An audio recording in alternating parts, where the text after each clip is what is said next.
Hello writers, RJ Tessman here with more tips to help you with your writing. Here we are in the season of spring, one of my favorite seasons because of all the new growth around us and the colors and the textures of flowers and plants. So how can writers look at the various issues of spring and what can we learn? How can we find new creativity during this beautiful season of the year? Well, first, let's think about new life. When you plant bulbs in the ground during the ugliness of winter, you are hoping for those bulbs to become new plants, new flowers, tulips, hyacinths, daffodils, all those fun, beautiful things. The same thing happens with our writing.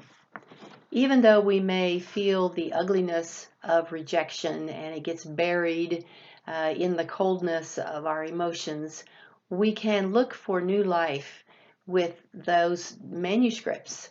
Take them out again, revise them, change them, and send them to a new place where they will be accepted and they can grow. There's also the idea of letting some things go. During this last year, a couple of my perennials that should have come back did not. For some reason or another, they died. And there's no way I can bring them back.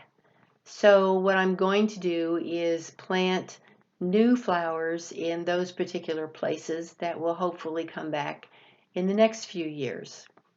We can do the same thing with our manuscripts.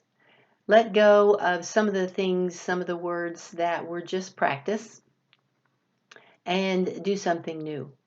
Maybe use the same idea, but make it from a poem into a short story, or vice versa. Make the short story into a novel, or vice versa.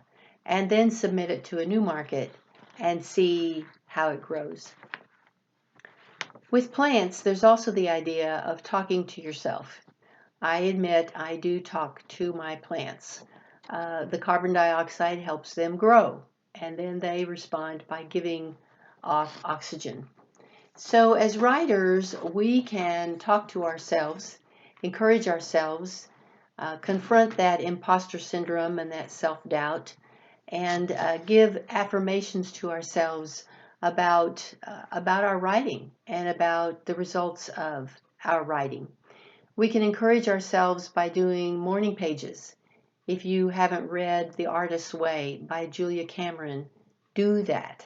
Get it today. You can get it online and start doing your morning pages. We can also begin our writing time with some kind of meditation. One of my favorites is Walking on Water by Madeleine L'Engle. I like to begin my most creative time of the day with a meditation from Madeleine L'Engle. Another thing we can do in our garden is to embrace the work. It takes a lot of work to make a beautiful garden. Pulling weeds, mulching, planting, watering. It's a daily chore for all of the seasons, but the results are beautiful. So with writing, we have to also embrace the work. We have to sit down. We actually have to do the writing day after day, have a regular writing routine. And in doing that, we will eventually see the results, and it's going to be worth it. The other thing that writers or that gardeners do is they have a vision. They envision what their garden is going to look like, the colors, the textures, the vegetables that they're going to grow to feed themselves and the family. So they envision it and then they make it happen by the work that they do. We can envision our books on a library shelf. We can envision sitting at a book signing and the people that come to meet us. So think about all of these things when it comes to your writing. Think about your garden of words. Let this season of spring bring new life to your writing. Believe in the vision that you have for your words and then work to make it happen. Believe me, it is worth it. So keep writing because your words matter.